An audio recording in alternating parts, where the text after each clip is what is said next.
സാൻസിബാറിലെ മംഗാപ്പാനി എന്ന പ്രദേശത്തു നിന്നും സാൻസിബാർ സിറ്റിയിലേക്കുള്ള മടക്കയാത്രയിലാണ് ഞാൻ. കേരളത്തിന്റെ ഏതെങ്കിലും ഒരു തീരഗ്രാമത്തിലൂടെയാണ് കടന്നു പോകുന്നതെന്ന് ഒരു വേള ചിന്തിച്ചു പോകും. പാതയോരത്ത് വാഴക്കൂട്ടവും കുലച്ചു നിൽക്കുന്ന തെങ്ങുകളും മാവും പ്ലാവുമെല്ലാമുണ്ട്. ഓലമേഞ്ഞ കുടിലുകളും തകരം മേഞ്ഞ ചെറുകെട്ടിടങ്ങളുമുണ്ട് കാഴ്ചയിൽ. ടാൻസാനിയയുടെ മെയിൻലാൻഡിലേതിൽ നിന്നും വ്യത്യസ്തമായി സസ്യസമൃദ്ധമായ പ്രദേശമാണ് സാൻസിബാർ. ഫലവൃക്ഷങ്ങൾ തഴച്ചു വളരുന്ന തൊടികളിൽ ചെറുവീടുകളുമുണ്ട്. ഇടത്തരം വീടുകളാണെല്ലാം. കേരളത്തിലേതുപോലെ തന്നെ ചെറിയൊരു തൊടി അതിലൊരു വീട് എന്ന രീതിയാണിവിടെ. കേരളത്തിലേതിനേക്കാൾ സാമ്പത്തിക സ്ഥിതി അല്പം കുറവാണെന്ന് ഈ ഗ്രാമക്കാഴ്ചകളിൽ നിന്ന് വ്യക്തമാണ്. എങ്കിലും തീർത്തും ദരിദ്രമാണിവിടമെന്ന് പറയാനാവില്ല. പുതിയ കാലത്തെ നല്ല കെട്ടിടങ്ങളും പൊതുസ്ഥാപനങ്ങളുമെല്ലാം ഉയർന്നു വരുന്നതും ഇവിടുത്തെ കാഴ്ചയാണ്. സൂര്യൻ ചായുന്ന സമയം. സാൻസിബാറിൽ സാധാരണക്കാർ ആശ്രയിക്കുന്ന പൊതുഗതാഗത സംവിധാനം ഇതാണ്. ഒരു ലോറിയുടെ പിൻഭാഗം ആളുകൾക്കിരിക്കാവുന്ന വിധം രൂപപ്പെടുത്തിയതാണെന്ന് തോന്നും. മറ്റു വാഹനങ്ങളാകട്ടെ ആധുനിക നിലവാരമുള്ളവയാണ്. വിദേശങ്ങളിൽ നിന്ന് ഇറക്കുമതി ചെയ്യുന്നതാണ് അതൊക്കെ. ഈ വണ്ടി ഇടയ്ക്കിടെ ആളുകളെ ഇറക്കുകയും കയറ്റുകയും ചെയ്യുന്നത് കാണാം.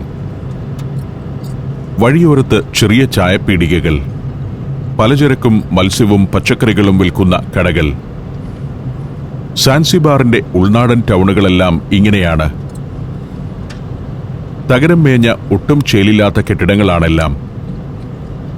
ശരിക്കും സാൻസിബാറിന്റെ ഉൾഭാഗം എങ്ങനെയാണെന്നും അവിടുത്തെ ജനജീവിതം എങ്ങനെയാണെന്നുമെല്ലാം ഈ കാഴ്ചയിൽ നിന്നും മനസ്സിലാക്കാം. കാർ സ്റ്റോൺ ടൗണിലേക്ക് തിരികെ എത്തിയിരിക്കുന്നു. സ്റ്റോൺ ടൗണിലാണ് ഞാൻ മുറി ബുക്ക് ചെയ്തിരിക്കുന്ന ഹോട്ടൽ. അബുവിന്റെ ഇന്നത്തെ ജോലി അവസാനിക്കുകയാണ്. തന്റെ പ്രതിഫലവും വാങ്ങി അബു പോയി. ഇതാണ് ഹോട്ടൽ സാൻസിബാർ ഗ്രാൻഡ് പാലസ്. ഞാൻ മുറി ബുക്ക് ചെയ്യുമ്പോൾ ഇതിന്റെ പേര് ഹോട്ടൽ സാൻസിബാർ ഗ്രാൻഡ് പാലസ് എന്നായിരുന്നു. പക്ഷേ കഴിഞ്ഞ ഒരാഴ്ചക്കിടെ പേര് ഗോൾഡൻ ടുലിപ്പ് എന്ന് മാറ്റിയിരിക്കുന്നു. പേരുമാറ്റമൊന്നും പ്രശ്നമല്ല. ഹോട്ടൽ ചുവരിലെ പെയിന്റിങ്ങുകളാണ് എന്നെ ആകർഷിക്കുന്നത്. സാൻസിബാറിന്റെ സാംസ്കാരിക പശ്ചാത്തലത്തിന്റെ പരിച്ഛേദമാണ് ചിത്രങ്ങളൊക്കെയും. ചിത്രങ്ങളിൽ കണ്ണോടിച്ചു നിൽക്കെ മുറി റെഡിയാണെന്ന് റിസപ്ഷനിസ്റ്റ് എന്നെ അറിയിച്ചു. എനിക്കനുവദിച്ചിരിക്കുന്ന 103 നമ്പർ മുറിയിലേക്ക് നടന്നു.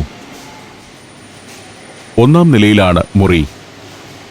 അടുത്ത കാലത്ത് പുനരുദ്ധരിച്ച ഒരു ഹോട്ടലാണിത്. ഇവിടുത്തെ ഒരു ട്രഡീഷണൽ ഹോട്ടൽ.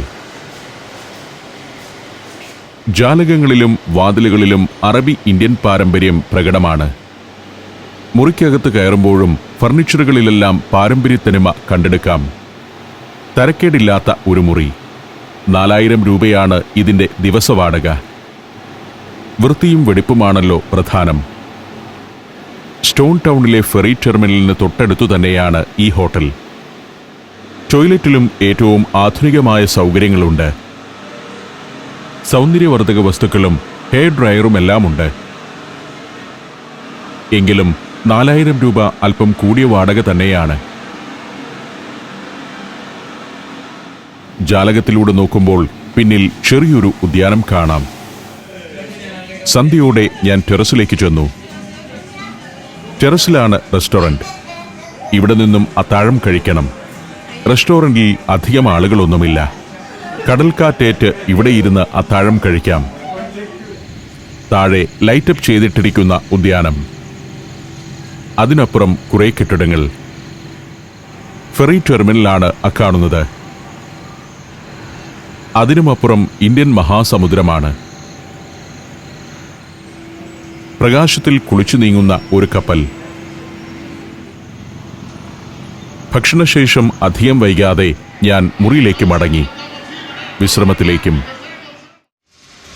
പിറ്റേന്ന് അതിരാവിലെ തന്നെ ഉണർന്നു. ഗോൾഡൻ ടുലിപ്പ് ഹോട്ടലിൽ നിന്നും ചെക്കൗട്ട് ചെയ്ത് തെരുവിലേക്ക് ഇറങ്ങിയിരിക്കുകയാണ്. ആളുകൾ ബാഗുകൾ വലിച്ചിഴച്ച് ഫെറി ടെർമിനലിലേക്ക് വന്നുകൊണ്ടിരിക്കുന്നു. തലച്ചുമടുമായി ആളുകൾ ഫെറി ലക്ഷ്യമാക്കി ധൃതിയിൽ നീങ്ങുന്നു. ഞാനും ഫെറി ടെർമിനലിലേക്ക് നടന്നു. ദാറുസലാമിലേക്ക് മടങ്ങുകയാണ്. VIP ടിക്കറ്റാണ് എൻ്റേത്. ഈ വെയിറ്റിംഗ് ലോഞ്ച് VIP ടിക്കറ്റുകാർക്കുള്ളതാണ്. സമയമായപ്പോൾ മറ്റു യാത്രികർക്ക് പിന്നാലെ ഞാനും കടൽ പാലത്തിലൂടെ കറ്റമരനിലേക്ക് നടന്നു.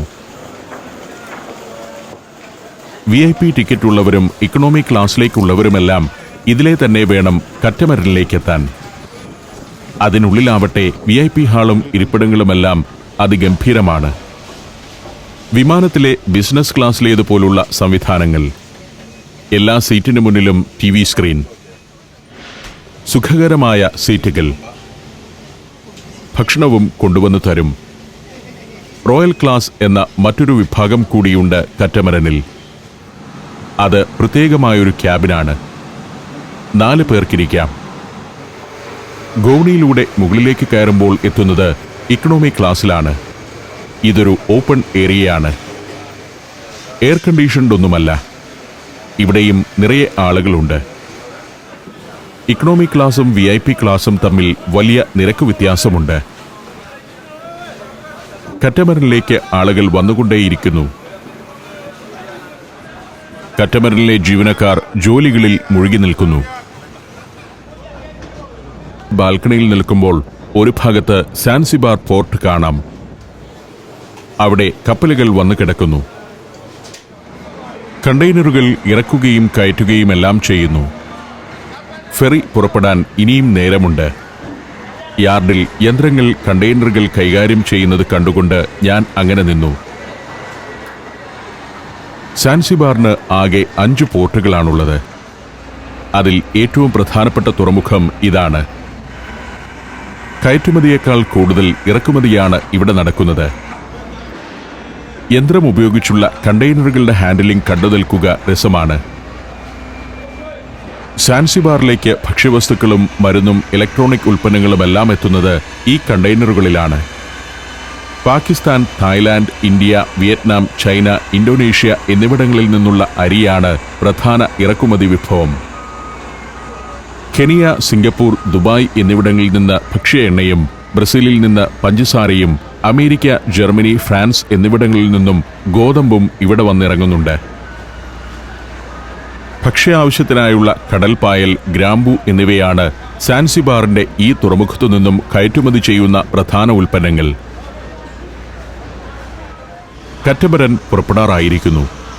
ഒരു ജീവനക്കാരൻ വടമഴിച്ചുവിട്ട് അതിനെ സ്വതന്ത്രമാക്കി.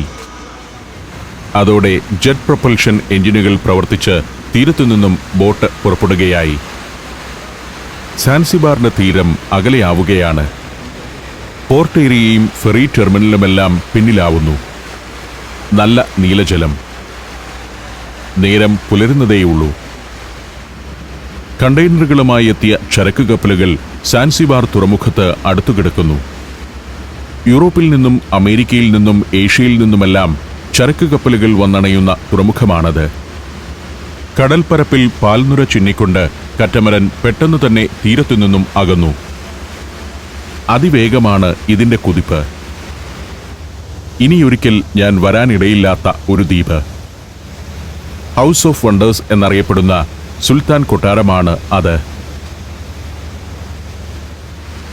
മറ്റൊരു ഭാഗത്ത് പുറംകടലിൽ കറ്റമരനുകൾ വിശ്രമിക്കുന്നു.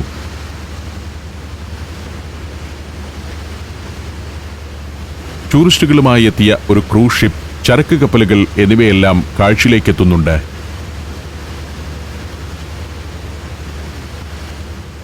മത്സ്യബന്ധനത്തിനു ശേഷം ചെറിയ പായ്വഞ്ചിയിൽ തീരത്തേക്ക് മടങ്ങുന്ന ഒരു മുക്കുവൻ. തിരകൾക്ക് മീതെ ചാഞ്ചാടി വഞ്ചി അങ്ങനെ നീങ്ങുകയാണ്. തീരത്ത് സെറീന ഹോട്ടൽ പ്രൗഢമായ ഒരു കാഴ്ചയാവുന്നു. 1 നൂറ്റാണ്ടിലേറെ പഴക്കമുള്ള സാൻസിബാറിന്റെ ചരിത്ര മന്ദിരങ്ങൾ ഇന്ന് ഹോട്ടലുകളും റിസോർട്ടുകളുമായി മാറിക്കഴിഞ്ഞു. അതൊക്കെ പിന്നിട്ട് കറ്റമരൻ സാൻസിബാർ തീരത്തു നിന്നും അകലുകയാണ്. ഏതെങ്കിലും വികസിത രാജ്യത്തിന്റെ ഭാഗമായിരുന്നെങ്കിൽ തിരക്കേറിയ ഒരു ടൂറിസം ഡെസ്റ്റിനേഷനായി വളരേണ്ടിയിരുന്ന ദ്വീപ് സമൂഹം തന്നെയാണ് സാൻസിബാർ. പുറംകടലിലേക്കെത്തിയതോടെ ഒരു ചാട്ടുളി പോലെ കുതിച്ചു തുടങ്ങിയിരിക്കുന്നു കറ്റമരൻ. സാൻസിബാറിന്റെ തീരം അങ്ങകലെയായി കഴിഞ്ഞു. ജലപ്പരപ്പിന് മീതെ തൊട്ടു തൊട്ടില്ല എന്ന മട്ടിലാണ് കറ്റമരന്റെ കുതിപ്പ്. അന്തരീക്ഷമാകെ മൂടിക്കെട്ടി നിൽക്കുകയാണ്. മേഘരാജികൾ സൂര്യബിംബത്തെ മറച്ചുപിടിച്ചിരിക്കുകയാണെന്ന് തോന്നി. അതുകൊണ്ട് തന്നെ ഈ ദൃശ്യങ്ങൾക്കൊന്നും പൊലിമയില്ലെന്ന് എനിക്ക് മനസ്സിലാവുന്നുണ്ട്. ഒരു ചരക്ക് കപ്പൽ പുറംകടലിൽ കിടക്കുന്നു. തുറമുഖത്തേക്കടുക്കാൻ കാത്തുകിടക്കുന്നതാവാം.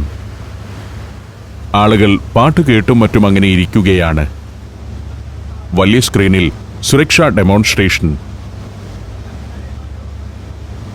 കടലിൽ വെച്ച് ഒരു അപകടമുണ്ടായാൽ എങ്ങനെ രക്ഷപ്പെടാം, ലൈഫ് ജാക്കറ്റ് എങ്ങനെ അണിയാം തുടങ്ങിയ കാര്യങ്ങളുടെ ഡെമോയാണത്. വലിയൊരു അണക്കെട്ടിന്റെ ഷട്ടറുകൾ തുറന്നതുപോലെ വെള്ളം ചീറ്റിച്ചുകൊണ്ട് കുതിച്ചു പായുകയാണ് കറ്റമരൻ. യാത്ര തുടങ്ങിയിട്ട് 1.5 മണിക്കൂർ കഴിഞ്ഞു. കറ്റമരൻ ഇപ്പോൾ ടാൻസാനിയയുടെ തീരം ചേർന്നാണ് നീങ്ങിക്കൊണ്ടിരിക്കുന്നത്. ദീർഘമായ യാത്രയുടെ മുഴുവൻ ദൃശ്യങ്ങളും ഞാൻ ഇവിടെ കാണിച്ചിട്ടില്ല. ജെറ്റ് എഞ്ചിനുകളിൽ നിന്ന് ചീറ്റുന്ന വെള്ളത്തിന്റെ ശക്തി ഈ കറ്റമരന്റെ സ്പീഡ് എത്രത്തോളമുണ്ടെന്ന് മനസ്സിലാക്കി തരുന്നതാണ്. 4 കൂറ്റൻ കുഴലുകളിലൂടെ ചീറ്റിത്തെറിക്കുകയാണ് ജലം. മുന്നിൽ അക്കാണുന്നത് ദാറുസലാമിന്റെ ഡൗൺ ടൗൺ ഏരിയയാണ്. പുതിയ കാലത്തുയർന്ന അമ്പരചുംബികൾ അവിടെ നിരന്നു നിൽക്കുന്നു. ഫെറി ടെർമിനലുള്ള ഖുറാസിനി ക്രീക്കിലേക്ക് കയറുന്നതിനായി കറ്റമരൻ അതിവേഗം കുതിച്ചുകൊണ്ടിരിക്കുന്നു. Morocco, North Macedonia, Kazakhstan, Zambia, Zimbabwe. സഞ്ചാരം പെൻഡ്രൈവ് വോളിയം നമ്പർ 21. അപൂർവ ദൃശ്യയാത്രാ വിവരണ ശേഖരം ഉടൻ സ്വന്തമാക്കാൻ സഞ്ചാരം എന്ന് SMS ചെയ്യൂ. ഫോൺ 9995444222. ഇപ്പോൾ ദാറുസലാമിനോട് ഏറെ അടുത്തു കഴിഞ്ഞു. നഗരത്തിന്റെ പുതിയ ലൈറ്റ് ഹൗസ് ഒരു ഭാഗത്ത് കാണാം.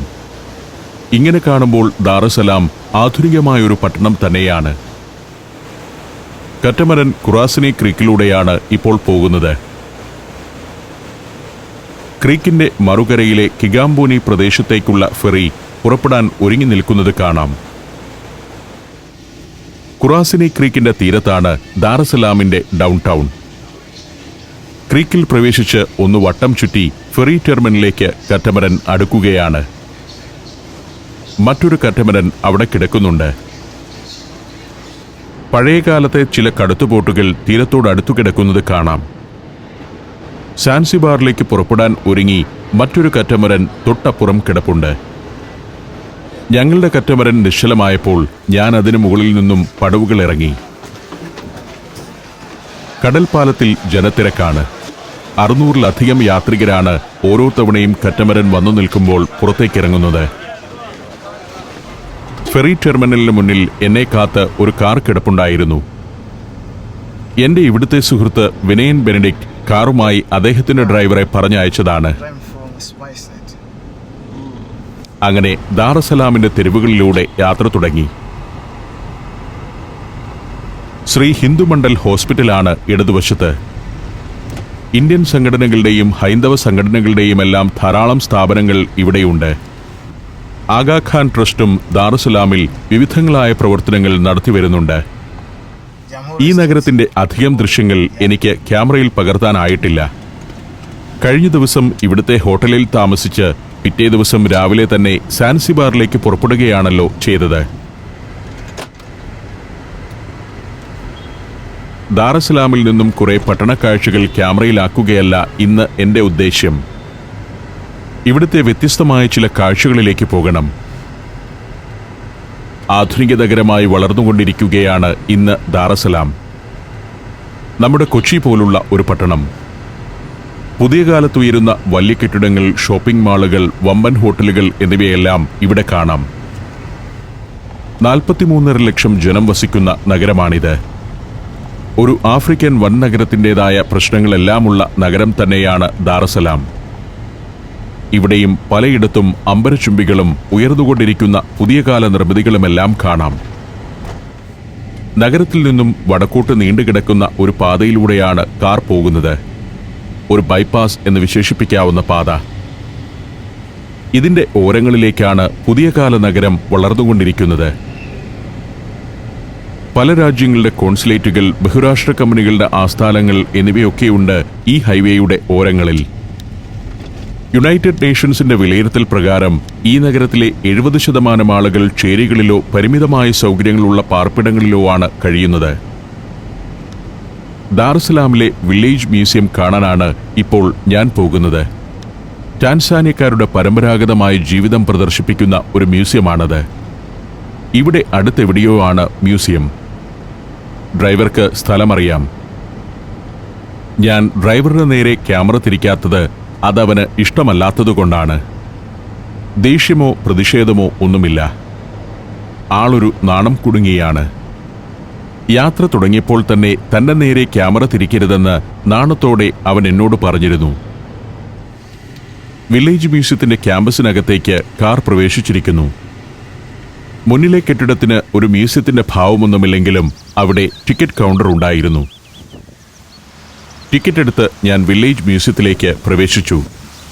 ഒരു വലിയ പറമ്പ്, അതിൽ നിറയെ മരങ്ങൾ, അങ്ങിങ്ങായി ഓലമേഞ്ഞ കുറേ കെട്ടിടങ്ങൾ. പല നിർമ്മാണ സാമഗ്രികൾ ഉപയോഗിച്ച് നിർമ്മിച്ച പല രൂപത്തിലുള്ള കെട്ടിടങ്ങൾ ഇവിടെയുണ്ട്. ടാൻസാനിയയിലെ വിവിധ ഗോത്രങ്ങളുടെ വീടുകളുടെ മാതൃകയാണ് ഓരോന്നും. ആദ്യം കാണുന്നത് സുഗുമ ഹൗസ് എന്ന ബോർഡ് വെച്ച ഒരു വട്ടക്കുടിലാണ്. ടാൻസാനിയയിലെ ഏറ്റവും വലിയ എത്നിക് ഗ്രൂപ്പായ സുകുമ ജനവിഭാഗത്തിന്റെ വീട്. സുകുമ എന്നും വാസുകുമ എന്നും അറിയപ്പെടുന്നത് ഒരേ ജനവിഭാഗം തന്നെയാണ്. കാട്ടുകമ്പുകൾ മെടഞ്ഞു കിട്ടിയതിനു മീതെ മണ്ണും ചാണകവും ചേർത്ത മിശ്രിതം അടിച്ചു തേച്ചുണ്ടാക്കിയ ഭിത്തികൾ. വൃത്താകാരത്തിലുള്ള വീടിനു ചുറ്റോടു ചുറ്റും വലിയൊരു വരാന്തയുണ്ടെന്നതാണ് ഇതിന്റെ പ്രത്യേകത. വീട്ടിലെ സ്ത്രീകൾ സമയം ചെലവിടുന്നതും ധാന്യം പൊടിക്കുന്നതുമെല്ലാം ഇവിടെ ഇരുന്നായിരിക്കും. ഭിത്തിയുടെ മുകൾ ഭാഗം കാറ്റ് കടക്കാനെന്നോണം ഇങ്ങനെ തുറന്നാണിടുക. ചുള്ളിക്കമ്പുകൊണ്ടുള്ള കഴുക്കോലുകൾക്ക് മേൽ പുല്ലുമേഞ്ഞിരിക്കുന്നു. ഈ വീട് നിർമ്മാണത്തിന് സുഗുമ ജനങ്ങൾ പരമ്പരാഗതമായി അനുവർത്തിച്ചു വരുന്ന ചില രീതികളുണ്ട്. അകം ചുവരുകളാണ് ആദ്യം നിർമ്മിക്കുക. പിന്നീടാണ് മുകളിൽ എലിഫന്റ് ഗ്രാസ് എന്നറിയപ്പെടുന്ന കാട്ടുപുല്ല് മേയുന്നത്. ഏറ്റവും അവസാനമായിരിക്കും വരാന്തയുടെ നിർമ്മാണം. ഇവിടെ ഒരു ഭാഗത്ത് ഏതാനും പണിക്കാർ ഇരിപ്പുണ്ട്. വീടിന്റെ അറ്റകുറ്റപ്പണികൾ തീർക്കാനെത്തിയവരാണ്. തെല്ലൊരു അലസന്മാരാണ് ഇവിടുത്തെ ജനത. ആർക്കും ഒന്നിനും വലിയ ധൃതിയില്ല. സുകുമ ജനതയുടെ പണിയായുധങ്ങൾ വീടിന്റെ ചുമരിൽ പ്രദർശിപ്പിച്ചിട്ടുണ്ട്. ചെറിയ ചേര്, പല ആകൃതിയിലുള്ള ചുരയ്ക്കാക്കുടുക്കുകൾ, അത് കാട്ടുപുല്ലിന്റെ നാരുകൾ കൊണ്ടുമിടഞ്ഞ ഉറികളിൽ തൂങ്ങിക്കിടക്കുന്നു. ഇതൊന്നും വെറും കാഴ്ച വസ്തുക്കളല്ലെന്ന് അറിയണം. ടാൻസാനിയൻ ഉൾനാടുകളിലെ സുകുമ ജനസമൂഹം ഇപ്പോഴും വസിക്കുന്നത് ഇത്തരം വീടുകളിലാണ്. ഒരു ഗ്രാമത്തിൽ അടുത്തടുത്തായി ഇത്തരം നിരവധി വീടുകളുണ്ടാവും. ഇക്കാണുന്നത് മറ്റൊരു തരം ഗോത്ര വീടാണ്. ഹായ ഹൗസ് എന്നാണ് ഇതറിയപ്പെടുന്നത്. വടക്ക് പടിഞ്ഞാറൻ ടാൻസാനിയയിലെ ഒരു പ്രത്യേക ജനവിഭാഗമാണ് ഹായകൾ. വലിയൊരു ഒറ്റാലിന്റെ ആകൃതിയാണ് ഹായ വീടിനെന്ന് എനിക്ക് തോന്നി. കൃഷിയിൽ നിപുണരായ ഹായകൾ വലിയ കന്നുകാലി സമ്പത്തിന്റെ ഉടമകൾ കൂടിയാണ്. ഈറ്റ മെടഞ്ഞുണ്ടാക്കിയ ഭിത്തി, അകത്ത് കുറേയേറെ തൂണുകൾ. വീടിന്റെ മുറികൾ വേർതിരിച്ചിരിക്കുന്നത് തൂണുകളുടെ ഈ നിരകൾ കൊണ്ടാണ്. മേൽക്കൂര മണ്ണിൽ മൂടുന്ന വിധമാണ് നിർമ്മിച്ചിരിക്കുന്നത്. വലിയൊരു ചിരട്ട കമിഴ്ത്തി വെച്ചതുപോലെയാണത്. അടുത്തടുത്ത് വെച്ച് മെടഞ്ഞു കെട്ടിയ ഈറ്റയുടെ മേൽ ആനപ്പുല്ല് മേഞ്ഞാണ് വീട് നിർമ്മിക്കുന്നത്. തൂണുകളുടെ ബാഹുല്യം മൂലം കുടിലിനുള്ളിൽ ആളുകൾക്ക് താമസിക്കാൻ സ്ഥലമില്ലെന്ന് തോന്നിപ്പോകും. സവിശേഷമായ സംസ്കാരത്തിനുടമകളാണ് ഇത്തരം കുടിലുകളിൽ വസിക്കുന്ന ഹായ ജനസമൂഹം. ഹായ എന്ന ഭാഷ സംസാരിക്കുന്ന അവർക്ക് തനതായ സംഗീതവും നൃത്തവുമുണ്ട്. വലിയ കൃഷിയിടങ്ങൾക്കും ഉടമകളാണവർ. വീട്ടിലേക്കുള്ള പ്രവേശന കവാടം ഇങ്ങനെ കമാനാകൃതിയിലാണ്. ഹായ വീട്ടിൽ നിന്നും ഞാൻ പുറത്തേക്കിറങ്ങി. വലിയൊരു പ്രദേശത്ത് അങ്ങിങ്ങായി നിർമ്മിച്ചു വച്ചിരിക്കുകയാണ് ഗോത്രവീടുകൾ. 40ഓളം വീടുകളുണ്ട് ഇത്. മുന്നിൽ പുല്ലുമേഞ്ഞ കുറെ വട്ടക്കുടിലുകൾ കാണാം. ഇത്തരം വീടുകളിൽ വസിക്കുന്ന ഗോത്രജനതയാണ് ഇപ്പോഴും ടാൻസാനിയയുടെ ഉൾനാടുകളിലുള്ളത്. പട്ടണങ്ങളിൽ മാത്രമാണ് തകരം മേഞ്ഞതോ കോൺക്രീറ്റ് കൊണ്ട് നിർമ്മിച്ചതോ ആയ വീടുകൾ വന്നിട്ടുള്ളത്. പുല്ലും ചെളിയും ഉപയോഗിച്ച് നിർമ്മിക്കുന്ന വീടുകളിലാണ് വലിയൊരു ശതമാനം ആളുകളും വസിക്കുന്നത്. ഈ വില്ലേജ് മ്യൂസിയത്തിൽ വൈവിധ്യമാർന്ന അത്തരം പാർപ്പിടങ്ങൾ ഇനിയും ഏറെ കാണാനുണ്ട്. ആ കാഴ്ചകളിലേക്ക് ഞാൻ സഞ്ചാരം തുടർന്നു.